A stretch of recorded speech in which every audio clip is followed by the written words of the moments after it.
अशी लघु शंका करी पर्वत माता गोरक्ष मौनवरी मज समजेल म्हणूनी मग दोन घटिका स्वस्ती क्षेम सेविती ते विश्राम उपरी अवयव परीक्षा लागून मार्गक्रमू म्हणताती नवनाथ महाराज की जय। त्या ठिकाणी दोन घटिकापर्यंत त्या ठिकाणी काय केलं, त्या पर्वतावर चढते चढते वेळेस विश्रांती केली आणि विश्रांती करू असे म्हणले आणि त्यानंतर आपण काय करू, पुढचा प्रवास करू अशा पद्धतीने त्या ठिकाणी एकमेकांना बोलू लागले। ज्याचे त्याने वस्त्रभूषण अंगी केले परिधान आपुलाल्या जोड्या घेऊन कक्षे अडकवणी बांधिती। ज्याचे त्याचे जे काही वस्त्र होते त्याने ते काय केले, परिधान केले आणि परिधान केल्यानंतर आपापल्या ज्या जोड्या होत्या त्या आपापल्या जोड्या त्या ठिकाणी आपल्या खांद्याला अडकल्या आणि त्या ठिकाणी आपापले वस्त्र पद्धतशीर बांधले आणि अशा पद्धतीने त्या ठिकाणी चालू लागले म्हणतात। तो मच्छिंद्रा पुली घेऊन झोळी विकासुनी पाय नेत्र कमळी तो कनकनसे पाषाण वळी झोळी माझी नांदतसे। अशा पद्धतीने काय केलं, मच्छिंद्रनाथाने काय केलं, आपापली झोळी मग तिथं बदल केली होती, घेतली आणि घेतल्यानंतर त्या ठिकाणी मध्ये हात घातला आणि हात घातल्यानंतर पाहिलं तर त्या ठिकाणी जी सोन्याची वीट होती ती वीट त्या ठिकाणी दिसत नव्हती आणि मग काय दिसलं बरं, ते पाहोनी मच्छिंद्रनाथ धरणीवरी अंग टाकीत आहा आहा मनोनी आरंभळत कनक विट गेली मनोनी। आणि त्यामध्ये झोळीमध्ये हात घातल्यानंतर त्या ठिकाणी दगड त्या ठिकाणी दिसला आणि दिसल्यानंतर काय केलं की वीट सोन्याची कुठे गेली म्हणून त्या ठिकाणी रडायला सुरुवात केली म्हणतात। मच्छिंद्र बोले क्रोधे करुण तुवा टाकिले रे माझे धन तू ते ओझे काय दारुण झाले होते तयांचे। त्या ठिकाणी तू काय केलेलं आहे, तुला राग आला आणि राग आल्यानंतर तू काय केली, माझी वीट कुठेतरी टाकलीस आणि तू अशा पद्धतीने कसं केलंस रे, अशा पद्धतीने गोरक्षनाथाला मच्छिंद्रनाथ त्या ठिकाणी बोलू लागले म्हणतात। आहा आता काय करू कोठे पाहू हा भांगारू परम यत्ने वेचुनी शरीरू हटकानिले होते म्या। अशा पद्धतीने आता काय करू, मी कुठे गेली असेल सोन्याची वीट आणि आता मी काय प्रयत्न करून त्या ठिकाणी तिथून आणली होती वजन त्या ठिकाणी सर्व आणून त्या ठिकाणी अचानक कुठे गेली, आता मी काय करू अशा पद्धतीने मच्छिंद्रनाथ त्या ठिकाणी शोक करू लागली म्हणतात। तरी हा थोर मध्ये अनर्थ कैसा योजिला श्री भगवंते हातीचे सांडूनी गेले वित तरी देव क्षोभ जाणावा। त्या ठिकाणी काय या ठिकाणी टाइम लागला म्हणले की आता हातीचं जे आलं होतं आणली होती वीट त्या ठिकाणी कुठे गेली, अशा पद्धतीने काय टाइम लागला, देवाने काय या ठिकाणी आमच्यावर ही वेळ आणली अशा पद्धतीचे त्या ठिकाणी मच्छिंद्रनाथ त्या ठिकाणी बोलू लागले मनाशी म्हणतात। ऐसे मनोनी दडदडा धावत पुन्हा परतोनी मागे पाहत ठाई ठाई चांचपित उकरित महिसी। असं म्हणून रडू रडू त्या ठिकाणी इकडे जाऊ लागले तिकडे जाऊ लागले, इकडे पडले असेल तिकडे पडले असेल अशा पद्धतीने मागे जाऊ लागले पुढे जाऊ लागले, अशा पद्धतीने त्यांची गत झाली आणि चौकर त्या ठिकाणी फिरू फिरू पाहू लागले कुठे सापडती का ते। ऐसी करोन्या पार चेष्टा अंग टाकी मही प्रतिष्ठा गडबडा लोळो निस्पुंदे स्पष्टा कर कमळी पिटी तसे। अशा पद्धतीने त्या ठिकाणी मच्छिंद्रनाथ चेष्टा करू लागले, चेष्टा म्हणजे लोकांना दाखवू लागले आणि इकडे फिरू लागले तिकडे फिरू लागले, त्या ठिकाणी गडबडा लोळू लागले, अशा पद्धतीची स्थिती सामान्य माणसासारखी ते दाखवू लागले म्हणतात।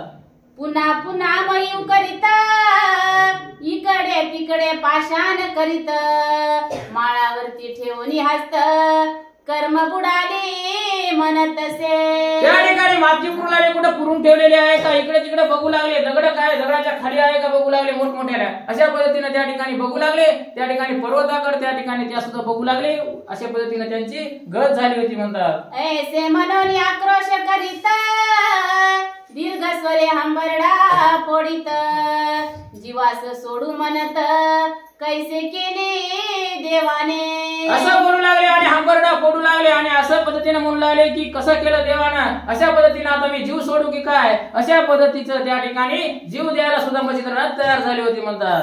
पिशाच समभ्रमण करीत मने माझे येत आहे चिवित.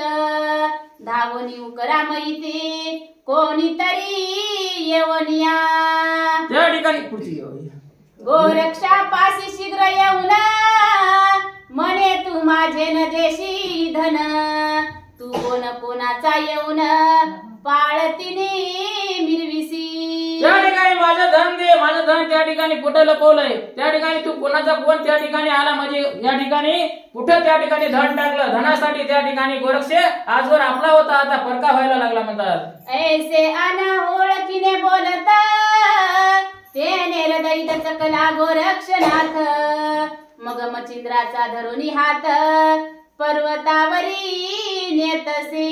त्या ठिकाणी अशा पद्धतीने बोलू लागले आणि बोलल्यानंतर अशा पद्धतीने त्या ठिकाणी वेगळं बोलल्यानंतर त्या गोरक्षनाथाला काय झालं की वेगळं वाटलं आणि वाटल्यानंतर त्या ठिकाणी त्यांचा हात धरून त्या ठिकाणी पर्वतावर नेऊ लागले म्हणतात. तो महानग पर्वत गर्भगिरी उभे चढले तयावरी.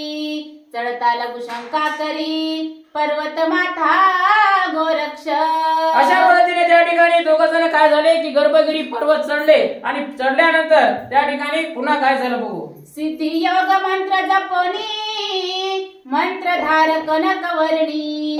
सकळ पर्वत दैदिप्यमानी शुद्ध हाटकी मिरवला. त्या ठिकाणी काय केलं की सिद्धी योग नावाचा मंत्र जपला आणि मंत्र जपून त्या ठिकाणी काय केलं की त्या पर्वताला एक सोन्याचं त्या ठिकाणी बनवलं म्हणतात.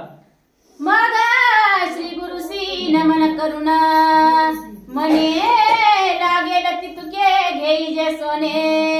ते मच्छिंद्र पाहोनिया जाण मने धन्य धन्य गोरक्षा. त्या ठिकाणी गोरक्षनाथाला नमस्कार केला, नमन केलं गुरुला आणि गुरुला नमन केल्यानंतर त्या ठिकाणी सोन्याचा पर्वत त्या ठिकाणी पूर्ण ते गर्भगिरी नावाचा पर्वत बनवला होता आणि बनवल्यानंतर म्हणाले की आता त्या विटेचं काय, या ठिकाणी पाहिजे तेवढं सोनं घ्या. हे सर्व पर्वत त्या ठिकाणी सोन्याचा झाला आहे आणि लागल तेवढं घ्या, अशा पद्धतीचे गोरक्षनाथ बोलू लागले. आणि बोलल्यानंतर मच्छिंद्रनाथ म्हणाले की धन्य धन्य माझा शिष्य आहेस रे तू. अशा पद्धतीने त्या ठिकाणी गोरक्षनाथाची स्तुती करू लागले म्हणतात. गोरक्ष म्हणे गुरुनाथा लागेल तितुके घ्यावे कनका. येरू म्हणे तू परिसनिका लाभलासी पाडसा.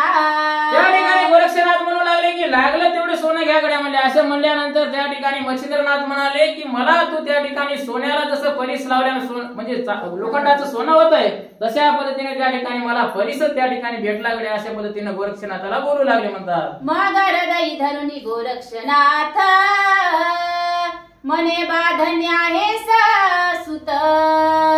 सकळ सिद्धीचे माहेर युक्त हो आणि जगी मिरविसी. धन्य गड्या सुत आहेस म्हणले आणि त्या ठिकाणी सर्व सिद्धी तुला प्राप्त आहे, सर्व काही तुला करता येतं. अशा पद्धतीने त्या ठिकाणी तू कसं ज्ञान या ठिकाणी घेतलेलं आहे, अशा पद्धतीने तुला सर्व काही माहित आहे. अशा पद्धतीने मच्छिंद्रनाथ त्या ठिकाणी गोरक्षनाथाची स्तुती करू लागले म्हणतात. मग मी ऐसा परिस टाकोना काय करू बाप फार सुवर्ण.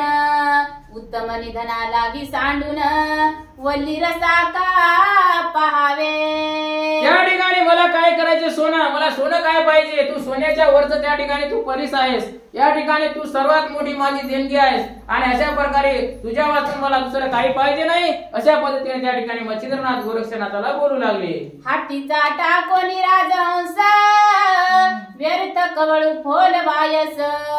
की कामधेनु असता ग्रहास तक्र मागे घरोघरी. त्या ठिकाणी मी काय केलेलं आहे की म्हणे राजहंस त्या ठिकाणी काय दौडून त्या ठिकाणी कावळा घरी कसा आणेल, अशा पद्धतीने त्या ठिकाणी मला तू काय गोरक्षनाथ या ठिकाणी माझा अतिशय या सोन्यापेक्षाही मला प्रिय आहेस आणि सोन्यापेक्षाही माझ्यासाठी महत्वपूर्ण आहेस, अशा पद्धतीने बोलू लागले म्हणतात. दैवेनी दिला बल्या हाती किमर्थ शोधाव्या किमया युक्ती. चिंतामणीची असता वस्ती चिंता करावी कास याती. देवयोगाने एखादी वस्तू भेटली म्हणा आणि त्याला काही युक्ती इकडे तिकडे फिरून शोधायची गरज नाही, कारण तू आताच आम्हाला भेटलेला आहेस. आणि चिंता करायची काय गरज आहे, कारण चिंतामणी जर माझ्या सोबत असेल तर त्या ठिकाणी माझं मनोरथ 100% पूर्ण होईल. त्यामुळे मला कुठल्याही प्रकारची गोरक्षण आता तू असल्यावर काची गरज नाही असे बोलू लागले. ते बाळका कैसे कळे पूर्ण अर्थ लादला तुझ योगाने. आता कासया भावे सुवर्ण सकळ निधी असेसी तू. त्या ठिकाणी बाळा तू मला लागलायस आणि तू काय आहेस की अतिशय सुवर्णापेक्षाही महत्वाचा आहेस, अतिशय चांगला आहेस माझ्यासाठी. आणि या ठिकाणी मला दुसरं काही पाहिजे नाही, सोनं बिनं अशा पद्धतीचं मला काही लागत नाही. आणि त्यामुळं अशा पद्धतीने गोरक्षनाथाला मच्छिंद्रनाथ बोलू लागले. ऐसे बोलता मच्छिंद्रनाथ उपरी गोरक्ष विचार करीत. मने महाराज आजपर्यंत कनक झोळी वागविले. त्या ठिकाणी मग गोरक्षनाथानं प्रत्युत्तर त्या ठिकाणी प्रश्न केला की महाराजा या ठिकाणी तू काय केलंस. मग तू असं म्हणालास की सोन्याची मला गरज नाही आणि गोरक्षनाथ तू मला असल्यावर कशाची गरज नाही, पण या ठिकाणी आजवर त्या ठिकाणापासून इथपर्यंत सोन्याची ईट मग कस काय आणलीस. अशा पद्धतीने त्या ठिकाणी गोरक्षनाथ मच्छिंद्रनाथाला प्रश्न करू लागले. तरी ते वागवावया कारण कोणता होता मनी काम. तीच कामना दृश्यमान माते दावी महाराजा. त्या ठिकाणी मग तुम्ही तिथून ईट आणली आणि ईट आणली त्याच्या मागचा काय हेतू होता, तुमच्या मनामध्ये नेमकं काय होतं, कशामुळे आणली. मग सोनं पाहिजे नव्हतं तर या ठिकाणी तुम्ही आणलीस, मग याच्या मागचा हेतू काय हे माते मला सांग. अशा पद्धतीनं गुरुला त्या ठिकाणी बोलू लागले. म्हणतात ये रुमने वसायक मम हृदयची होती भूक. आपुले देशी मोडली हाटक बहु साधुती पूजावे. मग मच्छिंद्रनाथाने त्या ठिकाणी उत्तर द्यायला सुरुवात केलं काय की मला ईट का आणली होती त्याचं कारण होतं. काय होतं तर त्या ठिकाणी मला काय करायचे होते, साधू महंत त्या ठिकाणी सर्व ऋषी मुनी आणि मोठाले त्या ठिकाणी सर्व काही देवलोक अशा सर्वांना मला काय करायचं होतं की जेवण द्यायचं होतं. आणि त्यामुळं मी ही वीट त्याच्यासोबत आणली होती असं सांगू लागले. म्हणतात तया हाटकाचे करुणी अन्न मिळवावी अपार संत जन. भंडारा करावा ऐसे मन मन कामने ते वेदले. अशा पद्धतीने मला साधू संत बोलवायचे होते. त्या ठिकाणी सर्व ऋषी मुनी सर्व जे काही आहेत म्हणजे यक्ष किन्नर सर्व काही त्या ठिकाणी मला बोलवायचे होते. आणि सर्वांना त्या ठिकाणी पोटभर अशा पद्धतीचा भंडारा करायचा होता, कार्यक्रम करायचा होता आणि सर्वांना जीव घालायचं होतं. हे माझ्या मनात होतं, म्हणून मी त्या ठिकाणी ईट तिथून इथपर्यंत आणली होती असे मच्छिंद्रनाथ बोलू लागले. तुकाचे अर्थ होता चित्ती मनोनी वागविले हाटका प्रती. यावरी बोले गोरक्ष जती तरीही कामना फेडीन मी. त्या ठिकाणी म्हणून मला एवढंच त्या ठिकाणी लोभ होता, मोह होता की लोकांना मला काय करायचं होतं, साधू संतांना जीव घालायचं होतं. म्हणून मी इथून तिथपर्यंत ईट आणली आणि त्याच्या मागचं हेच कारण होतं. पण गोरक्षनाथ काय म्हणू लागले की हे जे आहे ते मी आता पूर्ण करेल अशा पद्धतीने बोलू लागले. गोपाल कृष्ण भगवान की जय. दोन घ्या, दोन इकडे चालू झालं तुम्हाला दोन घ्या. भंडारा इकडे चालू झाला श्री सरस्वते नमः. श्री गुरुयो नमो नमः. मग पार्वती बैसवली मच्छिंद्रनाथा आपण पुन्हा उतरला खालता. उचलूनी नेले माथा पर्वत माती गोरक्षके. त्या ठिकाणी काय झाले, मच्छिंद्रनाथ पुन्हा त्या ठिकाणी खाली आले आणि आल्यानंतर त्या ठिकाणी पुन्हा काय केलं की वर त्या ठिकाणी पर्वतावर गोरक्षनाथाला घेऊन गेले. म्हणतात मग गंधर्वास्त्र जपोनी होती स्वर्गा प्रेरिणी भस्माची मुठी. तेने करुणी मैतळवटी चित्रसेन उतरला. त्या ठिकाणी गंधर्वास्त्र त्या ठिकाणी काय केलं की प्रेरित केलं. कोण? गोरक्षनाथानं. आणि प्रेरित केल्यानंतर त्या ठिकाणी काय केलं की प्रेरित केल्यानंतर चित्रसेन नावाचे त्या ठिकाणी उपस्थित झाले. म्हणतात श्रीनाथासी करुणी नमना उभा राहिला कर जोडून. म्हणे आज्ञा महाराजा आज्ञा कोण काय कार्य करावे मी. त्या प्रगट झाला आणि प्रगट झाल्यानंतर हात जोडले आणि गोरक्षनाथाला हात जोडून काय म्हणाले की महाराजा या ठिकाणी काय काम करायचं आहे, कशासाठी मला या ठिकाणी बोलवलंय तुम्ही, अशा पद्धतीने त्या ठिकाणी गोरक्षनाथाला बोलू लागले. ये रुमने गंधर्वनाथा आणि कपाचारी गंधर्व येथे, त्यासी पाठवणी मयूर ते मेळी करा सर्वाही. त्या ठिकाणी सांगितलं की गंधर्व हे गंधर्वनाथ त्या ठिकाणी काय करतो की सर्व गंधर्व जेवढे आहेत तेवढ्यांना या ठिकाणी बोलून घे आणि हे बोलून घेतल्यानंतर या ठिकाणी आपल्याला मेळा करायचा आहे, अशा पद्धतीने त्या ठिकाणी त्यांना बोलू लागले. नाना बैरागी संन्यासी जपी तपी संत योगी आसी, येथे आणूनी समाजेसी अन्नदानी उत्साह करावा. नाना प्रकारचे त्या ठिकाणी संन्यासी सर्व बोलून घ्या, त्या ठिकाणी तपी योगी अशा पद्धतीने सर्वांना या ठिकाणी बोलून घ्या, अशा पद्धतीने पहिला सुरू त्या ठिकाणी चित्रसेनाला गोरक्षनाथ सांगू लागले. सुरवर गंधर्व गण सहित देव दानव किन्नरा सहित, मिळवून अपरिमित आनंद उत्साह करावा.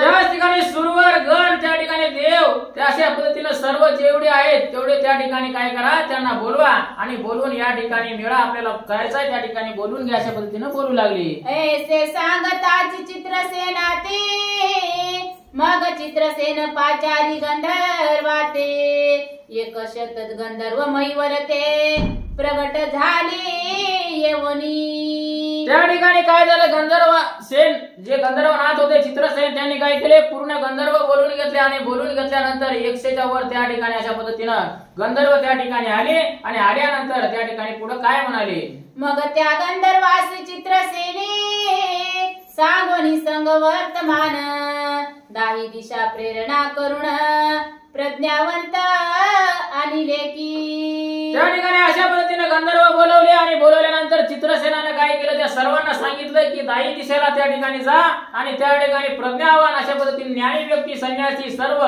जे काही तुम्हाला चांगले म्हणजे भेटतील त्या ठिकाणी गोरक्षनाथाने सांगितल्याप्रमाणे त्या सर्वांना बोलवून या ठिकाणी आमंत्रण देऊन घेऊन या, अशा पद्धतीने बोलू लागले. म्हणतात जपी तपी योगशीळ गुप्त प्रगटानिले सकळ, नवनाथादी ऋषी मंडळ येवनिया पोहोचले. जपी तपी त्या ठिकाणी योगी अशा पद्धतीने सर्व त्या ठिकाणी नवनाथ सुद्धा जे काही सर्व त्या ठिकाणी बोलवले आणि त्या ठिकाणावर बोलून आणले. म्हणतात शुक दैत्य दत्तात्रेय याज्ञवल्की, वसिष्ठ वामदेव कपिल शेकी, व्यास पाराशर नारद ऋषी, वाल्मिक पाचारिणी गंधर्वी. पाराशर वाल्मिक त्या ठिकाणी असे सर्व जे काही होते म्हणजे जे साधू संत होते त्या ठिकाणी सुख अशा पद्धतीने सर्वांना काय केलं की त्या ठिकाणी बोलवलं आणि दत्तात्रेय होते, त्यानंतर याज्ञवल्क्य होते, अशा पद्धतीने त्या ठिकाणी सर्व देव किनार अशा पद्धतीने सर्वांना बोलवलं आणि त्या ठिकाणाहून आणलं. म्हणतात 88 सहस्र ऋषी भार, स्वर्गीहून उतरले देव किन्नर, गण गंधर्वादी वसुलोका पार, तपोलोक पातले. 88 सहस्र त्या ठिकाणी ऋषीचे भार त्या ठिकाणी वरून देवलोकातून आले आणि आल्यानंतर त्या ठिकाणी काय झालं की सर्व गण गंधर्व त्या ठिकाणी स्वर्गीहून देव किन्नर अशा पद्धतीने सर्व त्या ठिकाणी आले. म्हणतात त्यातची अष्टवसु सहित उपरी चराला विमान व्यक्त, तेने येताची मच्छिंद्रास वृत्तांत, किलो तळेचा सांगितला. त्या ठिकाणी परिचर वसू जो होता तो सुद्धा त्या ठिकाणी आला, अष्टवसू आला, सर्व त्या ठिकाणी सर्व आले आणि आल्यानंतर त्या ठिकाणी त्याच्या पत्नीचा म्हणजे त्या ठिकाणी मैनाकिनी राणीचा त्याचा त्या ठिकाणचा वृत्तांत मच्छिंद्रनाथाला सांगितला. म्हणतात की सोडोनी स्त्री देशावनी, सिंहल्या दीपा गेली मैनाकिनी, परी तुमच्या वियोग्य करुण क्षीण शरीर झाली से. त्या ठिकाणी ती मैनाकिनी राणी कुठे गेली, सिंहद्वीपाला गेली. तुम्ही इकडे आल्यानंतर आणि तिकडे गेल्यानंतर ती काय करते, तुमची सतत आठवण काढते. त्या ठिकाणी नाराज अशा पद्धतीने त्या ठिकाणी मच्छिंद्रनाथाला सांगू लागले. म्हणतात तरी असो कैसे ते भेटेल तुम्हा ईश्वर सत्य, परियोग क्षम स्वशरीराते आहात की त्रिवर्ग. त्या ठिकाणी तुम्हाला ती कधी ना कधी त्या ठिकाणी भेटेल याच्यात शंका नाही, पण त्या ठिकाणी तुम्ही सर्व तिघजण या ठिकाणी कशा पद्धतीने व्यवस्थित आहात की नाही, सर्व काही बरं आहे की नाही अशा पद्धतीने त्या ठिकाणी विचारू लागले म्हणतात. मच्छिंद्र म्हणे आवाजिताता तव कृपेची दृष्टी असता सदा मिरू सर्व क्षेमता पदोपदी अर्थाते. त्या ठिकाणी सर्व आमचं चांगलं आहे. आम्हाला जर का त्या ठिकाणी ईश्वराची जर काही असेल मागे असेल तर त्या ठिकाणी आम्हाला कुठल्याही प्रकारचं काही होणार नाही अशा पद्धतीने आम्ही चांगले आहोत अशा पद्धतीने मच्छिंद्रनाथ या तिघांच्या बाबतीत बोलत होते म्हणतात. ऐसे वदता उभय जाना तो देवास उतरला पाक शासन ब्रह्म विष्णू रुद्रादी पूर्ण महिलागी उतरले. असं एवढं बोलणं झालं की त्या ठिकाणी ब्रह्मा विष्णू महेश या ठिकाणी तिघही जण त्या वरून उतरले आणि त्या ठिकाणी भेटीला आले म्हणतात. श्रीनाथासी भेटोनी सकळ मग ठाई ठाई सर्व मंडळ विराजोनी वार्ता सकळ ठाई ठाई करिता ती. त्या ठिकाणी असे आले आणि येऊन नाथाला प्रत्येक जण भेटू लागला आणि वेगवेगळ्या ठिकाणी त्या ठिकाणी स्थानापन्न बसू लागले आणि अशा पद्धतीने सर्व त्या ठिकाणी मेळा जागोजाग दिसू लागला म्हणतात. येरीकडे गोरक्षनाथे पाचारुणे मच्छिंद्राते मनी समुदाया परिमित मिळाला की महाराजा. अशा पद्धतीने गोरक्षनाथ मच्छिंद्रनाथापाशी गेले आणि त्यांना विचारू लागले की या ठिकाणी तुम्हाला पाहिजे तेवढे माणसं आणि पाहिजे तेवढे लोक त्या ठिकाणी सर्व देव त्या ठिकाणी जेवढे पाहिजेत ते सर्व ज्ञानी व्यक्ती संन्यासी व्यक्ती ते आलेत की नाही आणि सर्व आलेत का अशा पद्धतीने विचारपूस करू लागले म्हणतात. तरी तुमची कनक विट आनोनी देतो सुभट तितुक्यात अर्थ सारोणी सुभट बोलवावे समजताती. अशा पद्धतीने गोरक्षनाथ म्हणू लागले की आता सर्वजण आलेत मग आता तुमची वीट मी आणून देतो आता काय करा सर्वांना जेवण खाऊन सद पदशीर त्या ठिकाणी बोलवा अशा पद्धतीने त्या ठिकाणी मच्छिंद्रनाथाला बोलू लागले. यावरी बोले मच्छिंद्रनाथ काय करू ही कनक विट तुझ एवढा शिष्य वर्गात असता चिंता नसे मज. त्या ठिकाणी मच्छिंद्रनाथ बोलू लागले अरे वीट मी काय करू विटीला काय करायचे तुझ्यासारखा एवढा शिष्य या ठिकाणी माझ्या सोबत असते वेळेस मला इतीची काय गरज आहे अशा पद्धतीने गोरक्षनाथाला त्या ठिकाणी मच्छिंद्रनाथ बोलू लागले म्हणतात. ऐसे बोलता मच्छिंद्रनाथ गदगदा हासे गोरक्ष सुत म्हणे महाराजा प्रतापवंत सकळ तुम्ही प्रगटला.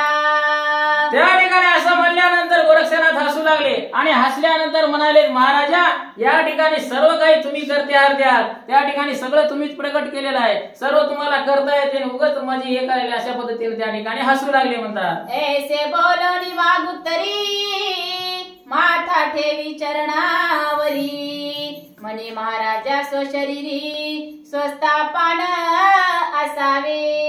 त्या ठिकाणी असं म्हणले आणि गोरक्षनाथ त्या ठिकाणी दर्शन घेतलं गुरुचं आणि दर्शन घेतल्यानंतर म्हणाले की तुम्ही काही काळजी करू नका तुम्ही स्वस्थ राहा त्या ठिकाणी अशा पद्धतीने त्या ठिकाणी गोरक्षनाथ बोलू लागले म्हणतात. अष्टसिद्धी आणि माग गरिमा प्राप्ती प्राकाम्य आणि महिमा वशित्व ईशित्व अठवी प्रतिमा सिद्धी लागी पाचारा पाचारील्या अष्टजणी येवनी लागल्या गोरक्ष चरणी मनती आज्ञा करा स्वामी कामने सह अर्थाते.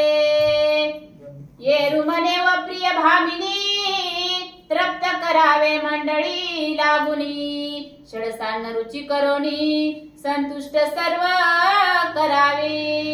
अशा पद्धतीने त्या ठिकाणी काय केलं की त्या सर्वांना काय करायचं होतं जेवण खावण करायचं होतं त्या ठिकाणी सर्व काही अन्न म्हणजे बनवायचं होतं. अशा पद्धतीने त्या ठिकाणी सर्व जे देवलोकातून त्या ठिकाणी बनवणारे सर्व स्त्रिया त्या ठिकाणी आल्या होत्या आणि आल्यानंतर त्या ठिकाणी त्यांना सांगितलं की काय करायचे कशा पद्धतीने त्यांनी विचारणा केली आणि अशा पद्धतीने त्यांनी त्यांची सर्व सोय त्या ठिकाणी केली म्हणतात. मग ते अवश्य मनोनी सिद्धी वेचिता झाल्या पुल्या बुद्धी अन्न निर्मिले पर्वत मांदी षडसादी पक्वाने. त्याने मग अवश्य म्हणले आणि काय काय बनवायचं काय काय नाही ती लिस्ट त्या ठिकाणी त्यांच्याकडे दिली होती. आणि अशा पद्धतीने त्यांनी सर्व काही त्या ठिकाणी काय केलं की अवश्य म्हणले आणि सिद्धी त्या प्राप्त केली. अशा पद्धतीने सर्व काही जे पक्वान्न पाहिजे ते पक्वान्न त्यांनी त्या ठिकाणी बनवले म्हणतात. ऐशा सिद्धी योजिल्या कामा याच परी संडास सम्राजन आराम. सप्तही सटव्याने ओनी उत्तमा मई पवित्र करीतसे. अशा पद्धतीने सर्व सिद्धी त्या ठिकाणी कामाला लागल्या आणि कामाला लागल्यानंतर सटव्यांना बोलवलं सडा सारून अशा पद्धतीने सर्व काही त्या ठिकाणी अतिशय चांगल्या रीतीने सर्व तिथं नियोजन अशा पद्धतीने सर्वांनी प्रत्येकाला वाटून दिलं आणि तशा पद्धतीने केलं म्हणतात. तरी त्या सप्तही सटव्या कोण ऐका तयाची नामा विधाने आणि तया ते काय कामाने निरोपिले विधीने. ज्या 7 सटव्या कोणत्या होत्या म्हणतात त्याचे नाव सांगू लागले आणि सांगणार आहेत. आणि नाव सांगल्यानंतर त्याचं काय काय काम होतं आणि कशा पद्धतीने त्यांना त्या ठिकाणी बोलवलं होतं आणि काय काम करायचं होतं अशा पद्धतीनं ते आता पाहूया म्हणून. तरी त्या उत्पत्ती स्थानी जन्म काळा जावणी लक्षावे आणि बाळा विधी अक्षरे लिहिली भाळा वाचोनी पाती सटव्या. त्या ठिकाणी लेकरू जन्मलं की जन्मल्यानंतर त्या ठिकाणी त्यांचं जायचं आणि जाऊन त्या ठिकाणी काय करायचं की अक्षर काही न लिहायचे काही न त्या ठिकाणी वाचायचे बघायचे अशा पद्धतीने त्या ठिकाणी त्याचं काम होतं. अशा पद्धतीने त्या सटव्यांबद्दल माहिती सांगू लागले म्हणतात. जरी सप्त सटव्या मानवासी शोभान मिरव्या सुर प्रदेशी रान सटवी वनचरासी विलोकिनी जातसे. अशा पद्धतीने त्या ठिकाणी सप्तषटक्या त्या ठिकाणी काय करत होत्या की त्या ठिकाणी मानवाला त्याच्याशिवाय शोभा नाही. मानवांना त्या करायच्या प्रत्येक गोष्ट त्या ठिकाणी तिची लिहायच्या. आणि एक त्या ठिकाणी काय होती की सटवी वनचरासाठी त्या ठिकाणी कोणती रान सटवी नावाची होती ती वनचरांचं त्या ठिकाणी भविष्य लिहित होती. अशा पद्धतीने त्यांच्याबद्दल ती काम करत होते असं सांगत होते म्हणतात. वर्षभ अश्व गावाचे पशु घोड सटवी आहे त्यास वासत सटवी खेचरास पक्षी कुळा मिरवितसे. त्या ठिकाणी घोड सटवी अश्व आणि त्या ठिकाणी वृषभ अशा पद्धतीने त्या प्राण्यांच्या नशीब लिहिण्याचं काम ती करत होती. आणि त्यानंतर त्या ठिकाणी दुसरी होती म्हणजे ती पक्ष्यांसाठी काम करणारी वासत सटवी नावाची आणि ती पक्ष्यांचं त्या ठिकाणी म्हणजे त्या ठिकाणी नशीब त्या ठिकाणी डोक्यावर लिहिण्याचं काम ती करत होती म्हणतात. अंबुदा सटवी जळचरात सबुदा सटवी उदळी जात ऐसिया कामी सटव्या जात कमलोद्भवे लाविल्या. अंबुदा सटवी जळचरासाठी होती तर समुदा सटवी ही काय होती की त्या ठिकाणी अजून कशासाठी म्हणजे अशा पद्धतीने त्या ठिकाणी प्रत्येक सटव्याचं त्यांचं काम या ठिकाणी त्या लिहिलेलं होतं आणि ते सांगू लागले म्हणतात. त्या सातही परिचारिका सडा समार्जन करीती निका या परिवारने आनंदोदिका जळ देवता आराधिल्या.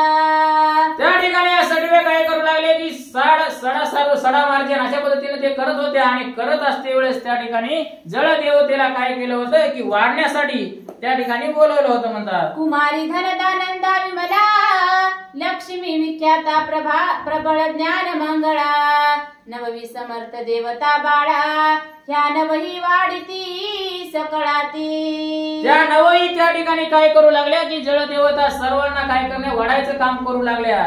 गंधर्व करावे पाचारणे समाचार घ्यावा अष्ट वसुने चौकी द्यावी भैरवाने अष्ट दिशा अष्टानी. गंधर्व काय करू लागले या या या या बसा बसा म्हणू लागले. त्या ठिकाणी अष्टवसू म्हणाले कस काय बरे आहे का नाही अशा पद्धतीने चौकशी करू लागले. आणि त्या ठिकाणी भैरवनाथाचं काम होतं चौकीवर राहणं. अशा पद्धतीने अष्ट दिशा त्या ठिकाणी सर्वांना काम त्या ठिकाणी वाटून दिले होते म्हणतात. परिचर वसूने कर पल्लवी सकळासी दक्षिणा द्यावी मच्छिंद्र करिता गवी प्रदक्षिणा भावार्थे. उपरीचर वसू काय करू लागले की त्या ठिकाणी जाऊ लागले की त्या ठिकाणी त्यांना दक्षिणा देऊ लागले. आणि दक्षिणा देऊन अशा पद्धतीने त्या ठिकाणी त्यांना हात जोडू लागले आणि देऊला काढून देऊ लागले म्हणतात. चित्रसेन गंधर्वपती तांदूल देत असे सर्वा प्रती आणि तीर्थ जे गंगा भागीरथी तोयवाडी सर्वाती. गंधर्वाचा जो चित्रसेन होता राजा, त्यांनी काय केलं की त्या ठिकाणी तांबूळ देऊ लागले. अशा पद्धतीने सर्वांना त्या ठिकाणी काय करू लागले, गंगा भागीरथीचं त्या ठिकाणी तीर्थ देऊ लागले हातावर. अशा पद्धतीचं त्या ठिकाणी कार्य चालू होतं म्हणतात. या परी अष्टोत्तर शततीर्थ पाणी वाहती समर्थे आणि उचलणे उच्चिष्ट पात्राते ऐशी कामी करिता ती. त्या ठिकाणी अशा पद्धतीने सर्व तीर्थ तर द्यायचं, त्या ठिकाणी पात्र जेवल्यानंतर लोक उचलायचं काम सुद्धा यांच्याकडे होतं. अशा पद्धतीने त्या ठिकाणी कार्य ते करू लागले म्हणतात. महानुभाव जो उमापती अति आदरे स्वपंक्ती अप्सरा किन्नर गायन करीती नारदादी यवनिया. अशा पद्धतीने त्या ठिकाणी महादेवजी आले आणि महादेवजीचं काय करू लागले, त्या ठिकाणी त्यांचं सुद्धा आदर स्थान केलं आणि त्यांच्या समोर त्या ठिकाणी पूर्ण ज्या देवांगना होते, किन्नर होते, अप्सरा होते, ते काय करू लागले, त्या ठिकाणी गायन करू लागले म्हणतात. ऐसे नेमन यमुनिया कामा दिदले ऐसे कार्य उगमा आनंदोत्साह होता सुकर्मा सर्वानंद हे लावे. अशा पद्धतीने प्रत्येकाला त्या ठिकाणी काम दिलं आणि अशा पद्धतीने सर्व त्या ठिकाणी आनंद उत्सव अशा पद्धतीने आनंदाने साजरा झाला म्हणतात. ऐसी होता आनंद स्थिती परी गहिनी आठवला गोरक्ष चित्ती मग येऊनी मच्छिंद्रा प्रती बोलता झाला प्राज्ञिक. असं सर्व आनंद व्यक्त होत असताना गोरक्षनाथाला त्या ठिकाणी गहिनीनाथाचं ध्यान आलं आणि ध्यान आल्यानंतर मच्छिंद्रनाथाला येऊन काय बोलू लागले म्हणतात. हे महाराजा गुरुनाथा प्राणी मात्र आले समर्था परिकर्दम पुतळा गहिनीनाथा येथे आणावा वाटते. त्या ठिकाणी गोरक्षनाथाला ध्यान आलं आणि ध्यान आल्यानंतर मच्छिंद्रनाथाला येऊन म्हणू लागले की आपण कर्दम पुतळा त्या ठिकाणी असणारा गहिनीनाथ यांना आपण या ठिकाणी सर्व लोक आले, सर्व लोक बाहेरचे आले, मग आपलंच माणूस आला नाही अशा पद्धतीने बोलून त्या ठिकाणी त्यांना आणावं का अशा पद्धतीने आज्ञा घेऊ लागली म्हणतात. ऐसे मोह